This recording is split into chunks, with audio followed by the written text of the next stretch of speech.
MSK Vijay Kumar గారికి చిన్న కోపం కూడా ఉంది. నాకు ఇంతసేపు నాకు తెలియదు, లేదంటే ఇప్పటికే నేను ఏమంటుందని దీపం వెలిగించి వెళ్ళిపోయే మైండ్ సెట్లో ఉన్నాను నేను. అంటే ఎందుకు సరదా ఎందుకు చెప్తున్నానంటే, నాకు జీవితంలో ధైర్యం ఇచ్చింది, నాకు నిలబడే ధైర్యాన్ని ఇచ్చింది నా పుస్తకాల ధైర్యాన్ని ఇచ్చింది. నేను ఎప్పుడు అంటే ఈ సందర్భంగా నాకు ఒక పుస్తకాల షాప్ రన్ చేసే నాకంటే చాలా సూపర్ సీనియర్ అయిన రమేష్ గారని భవానీ బుక్ సెంటర్ అని రన్ చేసేవాళ్ళు నెల్లూరులో. స్కూల్ అసైన్మెంట్స్కి, సోషల్ అసైన్మెంట్స్కి వెళ్ళి ఏవో కొనుక్కుంటా ఉండేవాడిని. అలాగే నాకు స్నేహం, ఆయన బుక్ షాప్ ఓనర్, నేనేమో 8th class ముగించుకోండి, 7th class. So అది నాకేం చేసింది, ఆయన బుక్ షాప్కి వెళ్ళి నేను కూర్చొని చదవటం, అది నాకు చాలా చాలా సహాయపడింది. దానికి ముందే నేను 5వ తరగతి నుంచో మాకు ఇంట్లో కొంత పుస్తక పఠనం అలవాటు. మా అమ్మగారి వల్ల, మా నాన్న వల్ల క్లాసిక్స్, మా అమ్మ వల్ల తెలుగు సాహిత్యం. సో ముఖ్యంగా నాకు ప్రభావితం చేసిన వ్యక్తులు అంటే ఈరోజు నేను చాలాసార్లు అనుకుంటాను, డబ్బులు 1 కోటి రూపాయలు ఇచ్చేయడానికి ఆలోచించాను, కానీ ఒక పుస్తకం ఇవ్వాలంటే చాలా ఆలోచిస్తాను. అంటే పుస్తకాన్ని ఇవ్వాలి అంటే నిజంగా నా సంపదను ఇచ్చేసి, అంటే నా కర్ణుడి కవచకుండలాలు ఎలా కోసేస్తే బాధపడుతుందో నాకు తెలియదు, కానీ నా పుస్తకం ఇవ్వాలంటే మటుకు చాలా కింద మీద పడిపోతాను, ఇవ్వాలవుతుంది. అందుకని ఏంటంటే కొంతమంది అడిగినప్పుడు, ఈవెన్ నా పిల్లలు అడిగినప్పుడు కూడా వాళ్ళకి కావాలని ఇంకో కాపీ కొనిచ్చిస్తాను తప్ప నా పుస్తకాలు ఇవ్వడానికి ఇబ్బంది పడతాను. అంత మమకారం నాకు పుస్తకాలు. ఎందుకు ఇంత మమకారం అంటే, నా జీవితంలో ఎప్పుడు కూడా పుస్తకాలు అనేది, పుస్తక పఠనం లేకపోతే నేను ఏమైపోయేవాడిని అనిపిస్తాను. నేను ఇంటర్వ్యూని కూడా ఎందుకు మధ్యలో ఆపేశానంటే, చదువుకోలేక కాదు, మార్క్స్ తెచ్చుకోలేక కాదు, బాగా చదివేవాడిని. కానీ ఎందుకంటే నేను కోరుకుంటున్న చదువు పుస్తకాల్లో లేదు, నాకు క్లాస్ రూమ్లో లేదు. అందుకు నేను ట్యాగూర్ గారి ప్రేరణతోటి, అంటే రవీంద్రనాథ్ ట్యాగూర్ స్కూల్కి వెళ్ళకుండా ఇంట్లోనే కూర్చొని నేర్చుకున్నారంటే, అది నేను కూడా ప్రేరణ తీసుకొని ఆయనలాగే చెట్లు, చేమలు, మొక్కలు చూస్తాం. మన దగ్గరికి అంత లగ్జరీ లేదు, పెద్ద ఉద్యానవనాలు లేవు. మాకున్న 2 రోజా మొక్కలతో కుండీలనే చూస్తాం. పుస్తకాలు పెట్టుకొని, క్లాస్ పుస్తకాలు పెట్టుకుని రోజా పువ్వులను చూస్తాం ఉండిపోయాడు. ఎట్లా ఎగ్జామ్స్ ఫెయిల్ అవుతుంది కదా, ఖచ్చితంగా అలా చూస్తూ ఉంటాం. ఇట్లాగా చాలా ఇవన్నీ చూస్తూ నాకు బలం ఇచ్చింది. ఎందుకంటే నాకు స్వతంత్రంగా నేను నేర్చుకోగలను, నాకు అధ్యాపకులు అవసరం లేదు, నాకు ఏమి కావాలో నేను నేర్చుకోగలను. అది సైన్స్ కానీ, సోషల్ సైన్సెస్ కానీ, పాలిటిక్స్ కానీ, హిస్టరీ కానీ, నాకు వేరే టీచర్ అవసరం లేదనిపించింది. అందుకని నేను నా చదువు ఇంటర్లో వదిలేసి నేను చదవటం నేర్చుకున్నాను. నేను చదువు ఇంటర్ ఆపేశాను, కానీ చదవటం ఎప్పుడు ఆపలేదు. ఈరోజు ఓడిపోయినా ఎందుకు శక్తి ఉంటుంది, ఓటమిలో కూడా ఎందుకు శక్తి ఉంటుంది అంటే, ఇందాక చెప్పాను కదా, books are the training weights of our mind అని. చదవటం వల్ల మనకి మానసిక శక్తి చాలా బలపడుతుంది, ఇది మామూలు బలం రాదు. నేను చాలా సంపాదించాను అని అనుకున్నప్పుడు నాకు నిజంగా సినిమాలు గొప్ప విజయం సాధించడం నాకు ఎప్పుడు ఆనందం కలదు. మా వదిన కానీ, మా అన్నయ్య దగ్గరికి వెళ్ళిన, అంటే నాకు ఈ బుక్ ఫేర్కి రాగానే నాకు ఎక్కడో మద్రాసులో ఇప్పుడు చెన్నైలో ఒక తెలుగు ఇట్లాగే బుక్ ఫేర్కి వెళ్ళేవాడు. అక్కడ బుక్ ఫేర్ జరిగేది, తెలుగు సెక్షన్ కూడా ఉంది. అందులో రకరకాల పుస్తకాలు. అప్పుడు నేను కొన్నది మొదటిది దేవరకొండ బాలగంగాధర్ తిలక్ గారి అమృతం కురిసింది, అలాగే మార్క్ ట్వైన్ అనువాద ప్రశ్న, ఇవన్నీ కొనుక్కొని ఇంటికి. అలాగే నండూరు రామ్మోహన్ రావు గారి విశ్వదర్శనం, ఇవన్నీ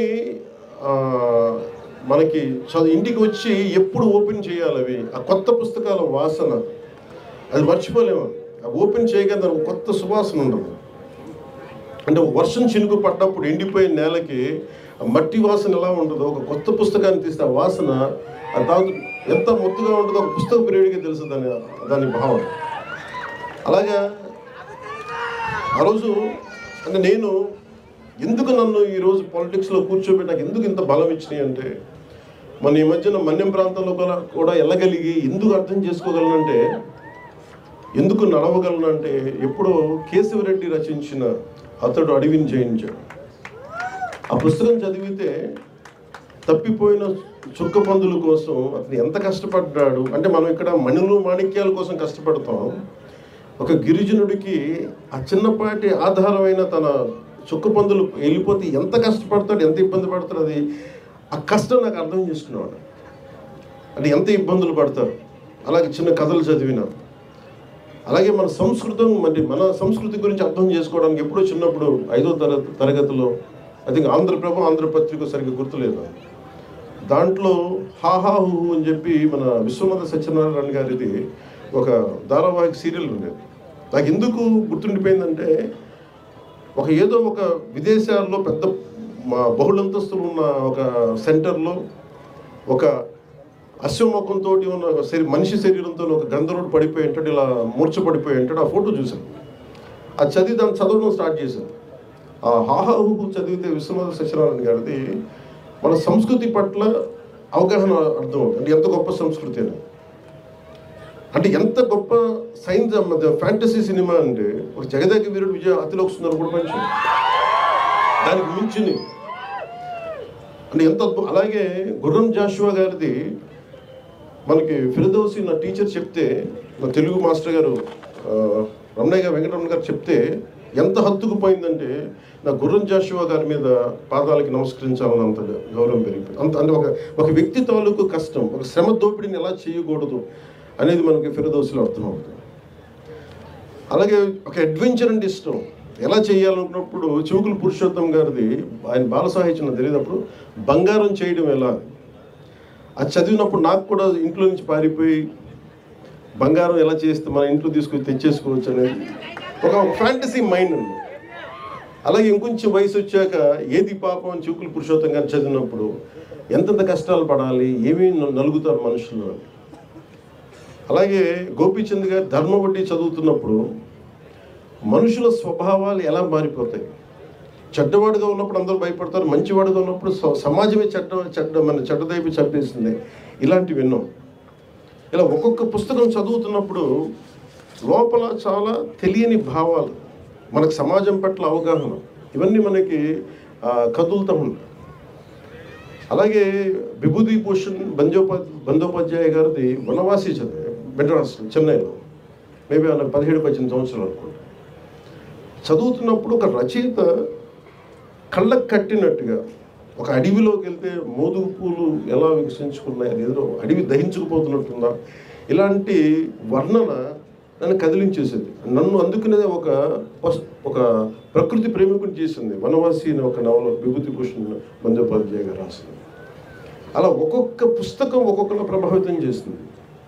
దాంతోపాటు ఆంగ్ల సాహిత్యం కానీ, క్లాసిక్స్ కానీ ఒక్కటి మటు నేను చెప్పగలను, తెలుగు సాహిత్యం మామూలు మన అదృష్టవంతులు కాదు. తెలుగు భాషలో మనందరం తెలుగువారిగా పుట్టడం, అసలు ఎంత అద్భుతమైన సాహిత్యం ఉంది అంటే, ఎంత అద్భుతమైన సాహిత్యం ఉందంటే మనం నేర్చుకోవాలి, చదవాలి. కానీ మన మైండ్స్ ఎంత ఓపెన్ అప్ అవుతే మనకి ఊహించలేము. మనం ఇందాక ఇప్పుడు నాలాంటి వాడి భాష కంటే కూడా, నాలాంటి వాడి ఉపన్యాసం కంటే కూడా, ఇందాక శ్రీనివాసరావు గారికి మనస్ఫూర్తిగా నేను క్షమాపణ చెప్తా ఉన్నాను, కె శ్రీనివాసరావు గారికి. ఎందుకంటే నేను మధ్యలో ఆపేసి అర్థాంతరంగా ఆపేశాను.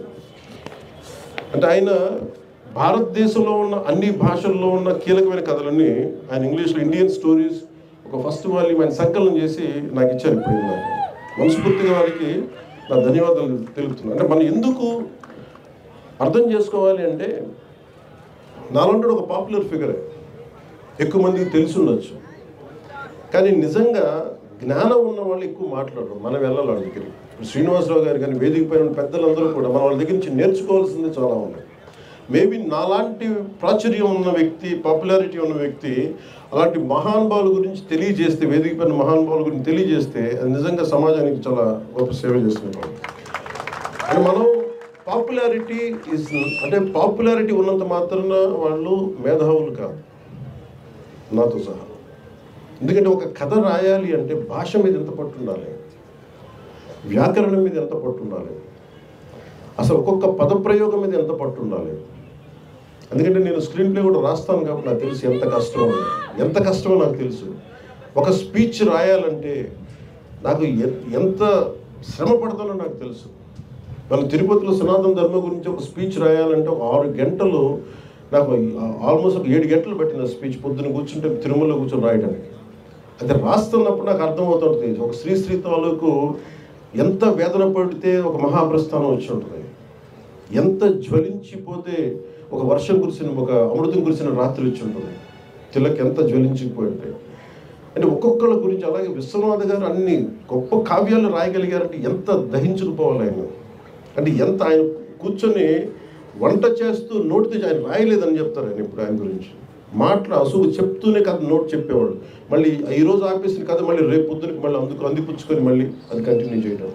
అలాంటి మన విజయవాడలో మహానుభావులు